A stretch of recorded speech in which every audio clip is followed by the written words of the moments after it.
اور رب کے بارے میں میں نے کہا تھا کہ اس میں 5 معنی ہیں. کسی کو یاد ہے؟ کیا تھے؟ مالک، سید، منعم، مربی، القیم. اچھا 5 میں سے نا اس کو ہم تھوڑی تقسیم کر دیتے ہیں. ان میں سے 2 کا تعلق اتھارٹی کے ساتھ ہے، مالک اور باقی سید. 3 کا تعلق رحمت کے ساتھ ہے. 5 معنی ہیں لیکن 2 کا تعلق کس کے ساتھ ہے؟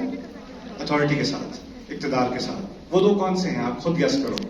مالک اور سید اتھارٹی. مالک اور سید کا تعلق اقتدار کے ساتھ ہے. لیکن جس نے خیال رکھنا ہے، جس نے تحفہ دینا ہے، جس نے نشو نما کرنی ہے، مربی، منعم، قیم، اس کا تعلق کس کے ساتھ ہے؟ رحمت کے ساتھ. بات سمجھ میں آ گئی؟ اوکے. اب آگے جا کر مالک کا لفظ آیا تھا، مالک یوم الدین. اور مالک کی 2 قراءات تھیں، یاد ہے آپ کو؟ مالک اور ملک. اس میں سے ایک مالک تو ویسے بھی رب کے ساتھ تھا، اور ملک اتھارٹی کے یا جو سید کے قریب ہے. ملک اور سید، سمجھ رہے بات؟ یعنی رب میں 5 معنی ہیں، لیکن اس میں سے 2 معنی مالک اور ملک میں بھی ہیں، لیکن 3 مسنگ ہیں. یہ بات سمجھ آ رہی ہے؟ کون سے 3 مسنگ ہیں جو رب میں ہیں، جو مالک میں اور ملک میں نہیں ہیں؟ منعم، مربی، قیم. تو وہ 3 مسنگ کیوں ہیں؟ سوال پیدا ہوتا ہے کہ یہاں 3 مزید کیوں ہیں اور وہاں 3 کم کیوں ہیں؟ وہاں بات ہو رہی ہے انصاف کی. کس دن کا مالک ہے؟ مالکی یوم الدین. یہاں بات ہو رہی ہے تمام عالمین کی، رب العالمین. وہ آخرت کی بات ہے، آخرت کے کورٹ والے دن کی بات ہے. اور یہاں پر دنیا کی بات ہے. دنیا میں اللہ تعالیٰ کا اقتدار بھی ہے، لیکن وہ ہر وقت ظاہر نہیں کرتا.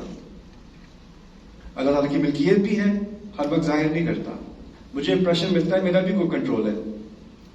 میرے منہ میں جو بات ہے میں کہہ سکتا ہوں، وہ روکتا نہیں ہے. روک سکتا ہے، روکتا نہیں ہے. میں جو دیکھنا چاہوں دیکھ سکتا ہوں، وہ میری آنکھوں کو بند نہیں کرتا. ہے تو وہ مالک، ہے سید، لیکن اس کو وہ ایکسرسائز کرنے سے مجھے نظر نہیں آتا کہ وہ اس کو مجھے کنٹرول کر رہا ہے. اور وہ کیوں نہیں کر رہا؟ فوراً پکڑ کیوں نہیں ہو رہی؟ کیونکہ منعم، مربی، قیم، الرحمن، ان ساری چیزوں کی وجہ سے مجھے تھوڑی سی آزادی دی ہوئی ہے. قیامت کے دن کیا ہونا ہے؟ لا يتكلمون الا من اذن له الرحمن وقال صوابا. اس دن تو کسی کو بات کرنے کی اجازت نہیں ہوگی. مہطعین رؤوسہم، یہاں تک کہ مجرموں کے بارے میں، اللہ ہمیں مجرموں سے نہ بنائے. سورۃ القمر میں بتایا ہے کہ وہ ان کو پکارا جائے گا ایک ایسی چیز کی طرف جو بہت ڈرونی ہوگی. الی شیء نکر، یوم یدعو الداعی الی شیء نکر، ایسی چیز کی طرف بلایا جا رہا ہے جو بہت ڈرونی ہے. اچھا اگر میں کہیں آگ دیکھوں اور وہ قریب ہے، کوئی جانور دیکھے، کوئی انسان دیکھے، کس طرف بھاگے گا؟ اس کی الٹی ڈائریکشن میں بھاگے گا نا، اس کی طرف تھوڑی بھاگے گا. مہطعین رؤوسہم، سر اوپر اٹھائے ہوئے اس کی طرف بھاگیں گے. یعنی بلایا جا رہا ہے کسی ڈرونی چیز کی طرف، اور پھر کہا جا رہا ہے اس کی طرف بھاگیں گے سر اٹھائے ہوئے، گھورتے ہوئے. اس کو کوئی چیز ڈرونی ہوتی ہے، اس کو گھورنے کا دل جاتا ہے، اس سے دوسری طرف بھاگ کرنے کا دل جاتا ہے. سبحان اللہ. اس دن ہمارے اوپر یہ اتنا بھی کنٹرول نہیں ہوگا کہ جس چیز سے نیچرلی ہم بھاگتے ہیں، جس کو ہم دیکھنا نہیں چاہتے، اس کو ہم گھور گھور کے دیکھ رہے ہوں گے اور اس کی طرف بھاگ رہے ہوں گے. وہ ہماری بات نہیں ہو رہی، کفار کی بات ہو رہی ہے. اللہم لا تجعلنا منہم، اللہ تعالیٰ ہمیں ان میں سے نہ بنائے.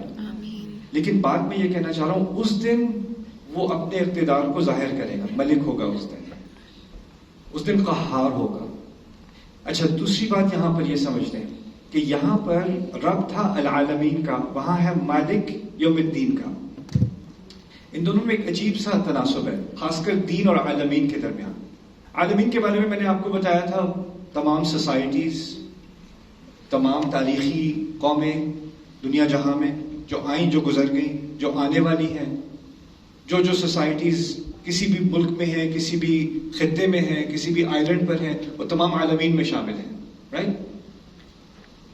اچھا ان تمام میں اللہ تعالیٰ نے وہ جو 5 کے 5 نام ہیں نا، مربی، منعم، قیم، جو مزید 3 نام تھے.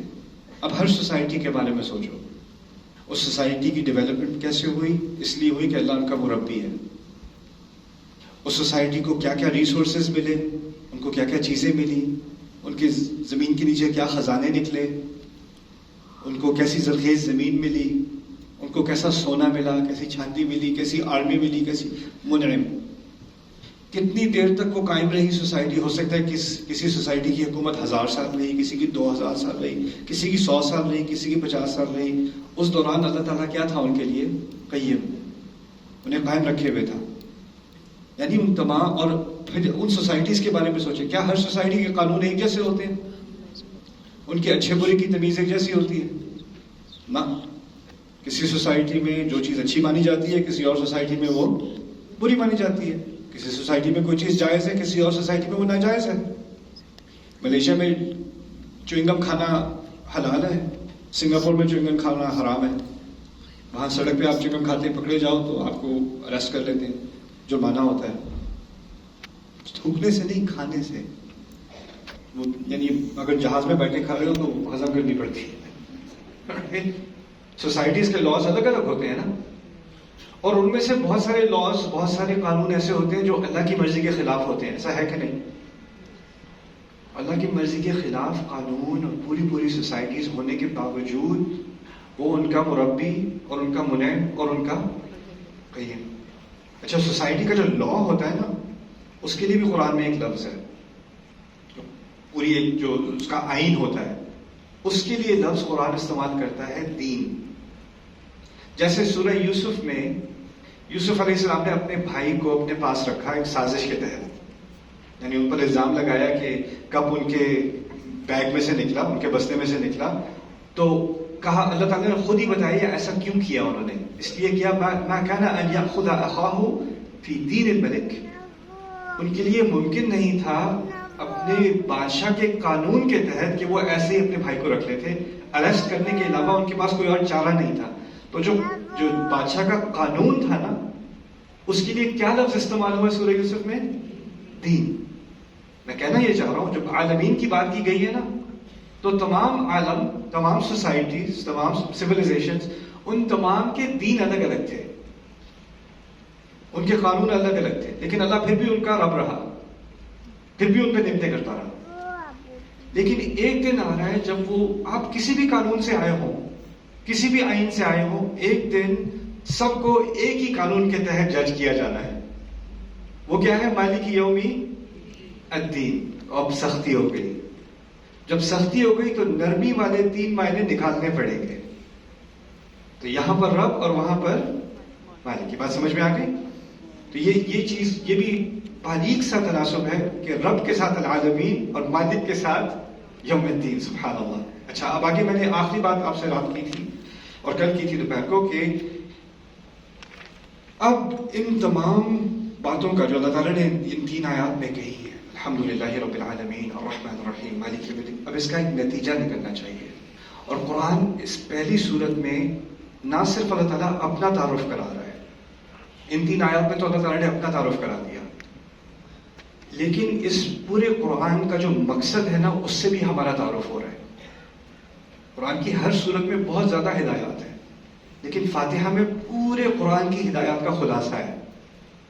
اور اس خلاصے میں سے ایک اہم بات یہ ہے کہ انسان کو خود فیصلہ کرنا ہے کہ وہ اللہ تعالیٰ کا بندہ بنے، یعنی شعوری طور پہ، اور خود مختار ہو کے خود یہ فیصلہ کرے.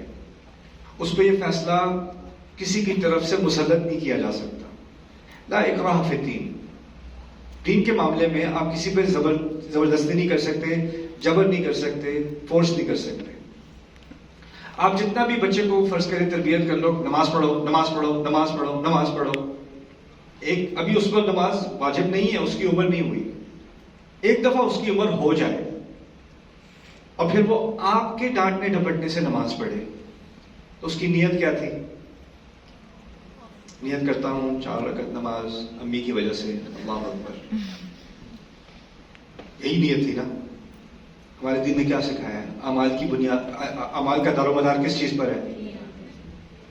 اگر آپ کسی کو فورس کر رہے ہو تو اس کی نیت اللہ کی تھوڑی نہیں، نیت تو آپ تھے نا، نیت تو کسی کا پریشر تھا.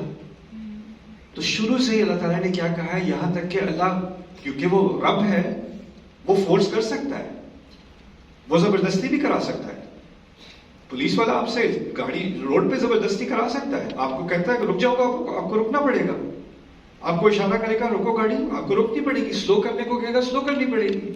اللہ تعالیٰ بھی اسی طرح آپ کو رکوا سکتا ہے، اور اگر نہیں رکو گے تو اس کے ساتھ کانسیکوینسز ہوں گے. اس کا کوئی نہ کوئی نتیجہ اسی وقت آپ کو اس کا سامنا کرنا پڑے گا. لیکن اللہ تعالیٰ نے اس نظام میں، اس دنیا کے نظام میں ایک آزادی دی ہے، اور اس آزادی سے انسان خود اپنی آزادی سے کہے ایاک نعبد. اسی لیے کہا اعبدوا نہیں کہا. اعبدوا کہا ہوتا اچھا عبادت کرو، وہ حکم ہوتا اللہ تعالیٰ کی طرف سے. لیکن ہم نے الفاظ استعمال کیے ہیں ایاک نعبد. اللہ تعالیٰ نے اب ہمارے الفاظ کو قرآن کا حصہ بنا دیا. ہم تیری عبادت کرتے ہیں. یہ بھی ایک عجیب بات ہوئی. پہلے الفاظ اللہ تعالیٰ کی طرف سے ہیں، الحمدللہ رب العالمین الرحمن الرحیم مالک یوم الدین. اس آیت میں اللہ تعالیٰ کی طرف سے آیت تو ہے، لیکن الفاظ کس کے ہوئے؟ اگر ہم کہیں ہم تیری ہی عبادت کرتے ہیں تو کس کے الفاظ ہوئے؟ ہمارے الفاظ ہوئے. قرآن کا ایک بنیادی مقصد کیا ہے؟ اللہ تعالیٰ اور ہمارے درمیان ایک بات ہو رہی ہے، ایک مکالمہ ہو رہا ہے، اور اب ہمیں اس مکالمے کی شروعات ہو گئی ہے. اللہ تعالیٰ کچھ کہتے ہیں پھر ہم کچھ کہتے ہیں، اللہ تعالیٰ کچھ کہتے ہیں پھر ہم کچھ کہتے ہیں. جس طرح آپ کسی کی بات سنتے ہو اور آپ بات سننے کے بعد آپ کا رد عمل ہوتا ہے نا، پھر آپ اس کا جواب دیتے ہو. آپ کے ذہن میں کوئی بات آتی ہے تو آپ کہتے ہو. اللہ تعالیٰ آپ ہمیں سکھا رہے ہیں جب اللہ تعالیٰ کوئی بات کرتے ہیں تو آپ کے ذہن میں، آپ کے دل میں کوئی بات آنی چاہیے اور وہ آپ کے منہ سے نکلے گی. تو جو بات نیچرلی منہ سے نکلے گی اس فاتحہ کے اندر وہ کیا ہے؟ ایاک نعبد. اچھا، تو یہ پہلی بات تو میں نے بتا دی جس نتیجے پر انسان خود پہنچے. یہاں پر بھی ایک اور، کیونکہ میں اپنے بارے میں تھوڑی سی بات آپ کو بتاؤں گا، زیادہ پھر بورنگ ہو جائے گی. میں جب اسلام کے بارے میں سوچ رہا تھا کہ میں مسلمان کیوں ہوں، کیونکہ میرے پیرنٹس تو میرے ساتھ تھے نہیں اس وقت نیو یارک میں. کالج میں کچھ زیادہ ہی آزادی تھی، تو سوچنے کا موقع ملا کہ اگر مسلمان ہوں بھی تو کیوں؟ کیا اس لیے ہوں کہ میرے پیرنٹس والدین مسلمان ہیں؟ میرا جو دوست ہندو ہے اس کے والدین ہندو ہیں، تو اس وجہ سے وہ ہندو ہے. تو وہ تو کوئی عیسائی فیملی سے آیا ہو تو وہ عیسائی ہوگا، کوئی یہودی ہو تو وہ یہودی ہوگا. میری فیملی مسلمان ہے، پاکستان سے ہیں، تو میں مسلمان ہوں. اس کا اسلام کے حق ہونے سے تو کوئی تعلق نہیں ہوا. پھر دوسری بات یہ کہ جو اللہ تعالیٰ کو نہیں مانتے نا، ایک تو ہے کہ مختلف خداؤں کو مانتے ہیں، شرک کرتے ہیں. پھر ایک الحاد ہے. الحاد کیا ہے؟ کہ میں ایتھیسٹ ہوں، میں کسی خدا کو نہیں مانتا. جو ایتھیسٹ ہوتے ہیں نا، ان کی